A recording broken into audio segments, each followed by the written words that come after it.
आज गुड़िया बहुत खुश थी क्योंकि आज गुड़िया की नानो जो आ रही थी। पीपल के बड़े पेड़ पर बैठी गुड़िया अपनी नानो का इंतजार कर रही थी और फिर उसे दूर से ही अपनी नानो आती हुई दिखाई देती है और वो खुशी से उछलने लगती है। नानो आ गई, नानो आ गई, ऐसे कहते हुए गुड़िया उड़कर अपनी नानो की तरफ जाती है। नानो, मैं सुबह से ही आपका इंतजार कर रही थी। बहुत गर्मी थी गुड़िया बेटी, बहुत मुश्किल से यहाँ तक पहुँची हूँ। फिर गुड़िया और उसकी नानो घर आ जाती हैं। गुड़िया की मम्मा नानो को ठंडा लाल शरबत देती है।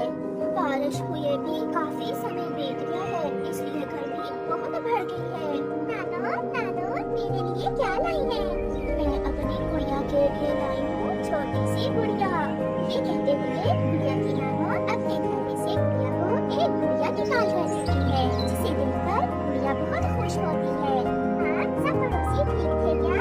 हाँ बेटी, सब ठीक थे। तुम तो आई नहीं मुझसे मिलने, सोचा मैं ही मिल आती हूँ।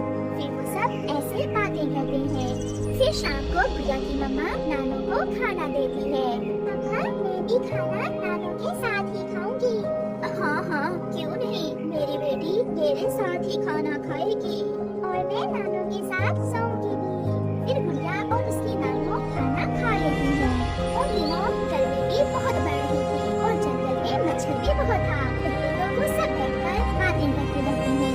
मगर जब गुड़िया की मम्मा सोने के समय अपना पंखा जलाती है तो वो खराब था।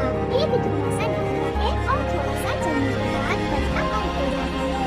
ये क्या हुआ गुड़िया बेटी, इस पंखे को भी आज ही खराब होना था। मम्मा, पंखे की तार जल गई है। उधर मच्छर भी नानो के गिर्द था। लगता था मच्छर तो आज गुड़िया की नानो को उठाकर ही ले जाएगा। रानो बेटी, यहाँ तो मच्छर बहुत है, मैं बहुत थकी हुई हूँ, कैसे नींद आएगी? आप चिंता न करें माँ, मेरी पड़ोसन रवि के घर में एसी लगा हुआ है। आज की रात हम सब वहाँ चले जाते हैं। फिर वो सब गौरी कवि के घर चले जाते हैं। गौरी बहन, मेरा पंखा भी आज ही खराब होना था। माँ जी आई